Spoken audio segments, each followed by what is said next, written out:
गेल्या काही दिवसांपासून महाराष्ट्राच्या राजकारणामध्ये जर कोणती महत्वाची गोष्ट घडत असेल तर ती म्हणजे टोल मुक्त महाराष्ट्र आणि त्यासाठी मनसेचं राज ठाकरे यांचं चालू झालेलं आंदोलन.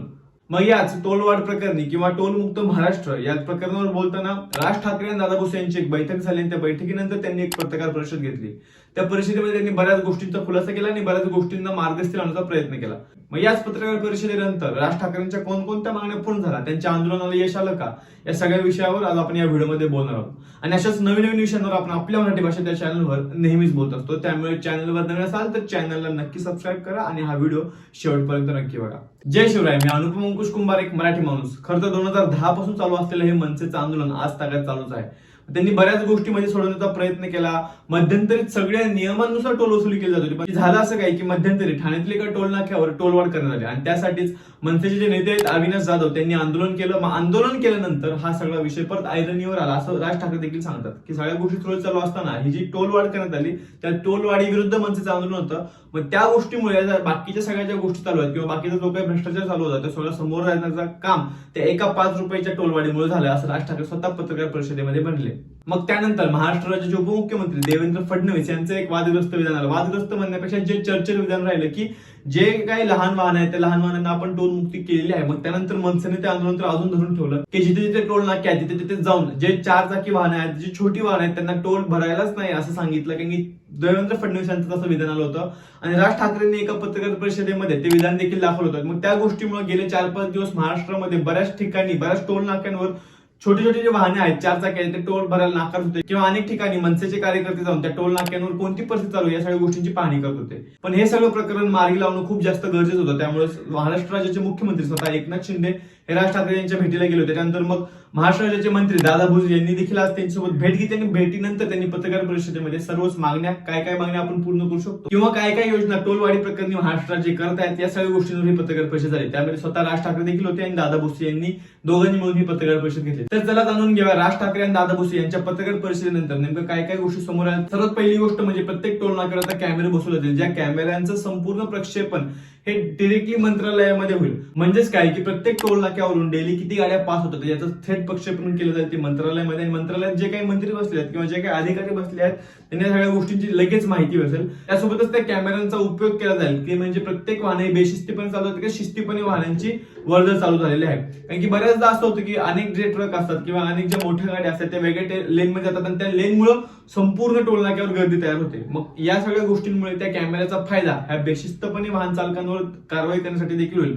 त्यासोबतच राज ठाकरेंनी अजून एक मोठं विधान केलं की सरकारचे तर कॅमेरे लागतीलच, त्यासोबतच मनसे या पक्षाचे सेपरेट कॅमेरे देखील लागतील. म्हणजे जर सरकारने त्याच्यावर काही कारवाई नाही केली तर स्वतः मनसे त्याच्यावर कारवाई करेल असं देखील राज ठाकरे यांनी या पत्रकार परिषदेमध्ये सांगितलं. अजून एक मुद्दा जर सांगितलं तर प्रत्येक टोल नाक्यावर हेल्पलाईन नंबर दिला जाईल आणि तो हेल्पलाईन नंबर संपूर्ण जे काही नागरिक आहेत जे काही वाहन चालक आहेत त्यांना दिसेल अशा पद्धतीने दाखवलं जाईल आणि त्या हेल्पलाईन नंबरवर तुम्ही फोन करून तक्रार करू शकता की ह्या टोल नाक्यावर मला असा प्रॉब्लेम आला. जर मग तो पैशांच्या बाबतीत असेल किंवा कोणत्याही बाबतीत जर तो प्रॉब्लेम येत असेल तर त्या हेल्पलाईन नंबरवर तुम्ही फोन करून लगेच मंत्रालयामध्ये तुम्ही तुमची तक्रार नोंदवू शकता. मग त्यानुसार त्या टोल नाक्यावरती कारवाई केली जाईल. तुमची जी गैरसोय झालेली आहे त्यावर देखील एखादा उपाय काढण्यात यशस्वी होईल असं मनसेचे अध्यक्ष राज ठाकरे देखील म्हणले आणि दादासाहेब भुसे यांचं देखील हेच वक्तव्य होतं. अजून एक महत्त्वाचा निर्णय असा आला की जी काही टोलवाढ झालेली आहे ती टोलवाढ 1 महिन्याच्या आत बंद करावी किंवा ती रद्द करावी आणि हे 1 महिन्याच्या कालावधीत महाराष्ट्र सरकारने केलं पाहिजे असं राज ठाकरे यांचं वक्तव्य आलं. त्यासोबत दादा भुसे असं म्हणले की आम्ही तो प्रयत्न करूच किंवा एखाद दुसरा दिवस जर पुढे मागे होत असेल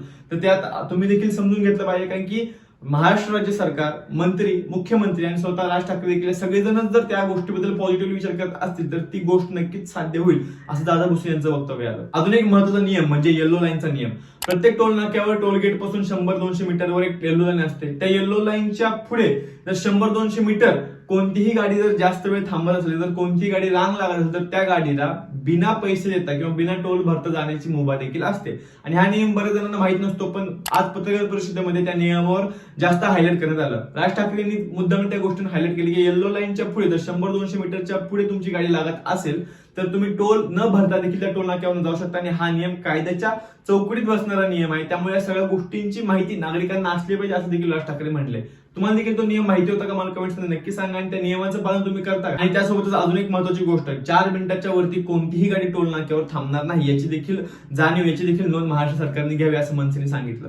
4 मिनिटाच्या वरती जर तुमची गाडी टोल नाक्यावर थांबत असेल तरी देखील तुम्ही टोल नाही भरला तरी चालतं आणि हे सगळ्या गोष्टी कायद्यामध्ये आहेत असं मनसेचे अध्यक्ष राज ठाकरे हे वारंवार सांगत होते. आतापर्यंत टोल नाक्यावर अनेक बाउन्सर्स होते जे सगळ्या गाड्यांना हँडल करत होते किंवा या सगळ्या गोष्टी सांभाळण्याचा प्रयत्न करत होते. पण दादा भुसे यांचं वक्तव्य आलं की आता याच्या पुढे टोल नाक्यावर कोणतेही बाउन्सर्स नसतील तर तिथे स्वतः पोलीस अधिकारी असतील किंवा पोलीस जे आपले दल आहे ते पोलीस दल तिथं कार्यरत असेल.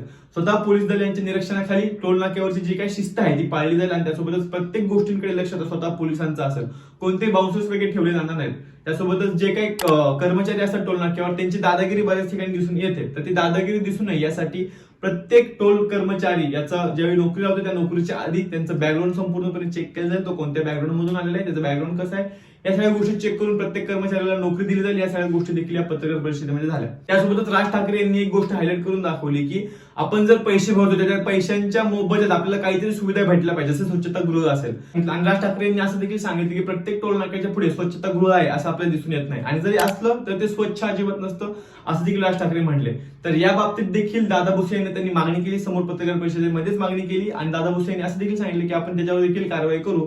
राज ठाकरे यांनी अजून एक वक्तव्य केलं की जर अशा गोष्टी होत असतील तर चांगलंच आहे. त्यासोबतच मनसेचे स्वतः पक्षाकडून प्रत्येक टोल नाक्याच्या इथे जसं जसं जमेल टप्प्याटप्प्याने प्रत्येक टोल नाक्याच्या इथे आपण कंटेनर वाईज जे काही स्वच्छतागृह आहे ते लावण्याचा प्रयत्न करू, जे स्वच्छ असतील आणि प्रत्येक नागरिकाला त्याची सुविधा भेटेल असं मनसेकडून त्यांनी स्वतःहून आव्हान केलं. आणि त्यासोबतच अजून एक महत्त्वाची गोष्ट घडली ती म्हणजे नागरिकांमध्ये आणि सरकारमध्ये ट्रान्सपरन्सी असली पाहिजे. या कारणामुळे प्रत्येक टोल नाक्यावर एक स्क्रीन लावली जाईल आणि त्या स्क्रीनवर हे टेंडर किती करोडांचं आहे, त्या टेंडरमधून आतापर्यंत टोल नाक्यावरून किती पैसे जमा झालेले आहेत, आजच्या दिवसाचा आकडा काय, आज किती पैसे जमा झाले, त्या सगळ्या गोष्टी नागरिकांना दिसतील. त्यासोबतच पत्रकार परिषदेमध्ये राज ठाकरे असं देखील म्हणाले की टोल पूर्णपणे बंद व्हावेत अशी आमची इच्छा नव्हती, कारण की जर राज्य चालवायचं असेल तर तो रेव्हेन्यू गोळा करावा लागतो आणि रेव्हेन्यू गोळा करायचा असेल तर टोल खूप महत्वाचा आहे असं राज ठाकरे स्वतः म्हणाले. पण आम्ही जो टोल भरतोय त्याचा फायदा कुठे होतो, ते पैसे कुठे होतात हा आमचा प्रश्न होता आणि त्या प्रश्नांचं मार्गस्थीकरण किंवा त्या प्रश्नांची उत्तर आम्हाला लवकरात लवकर भेटावी असं राज ठाकरे परत एकदा म्हणाले.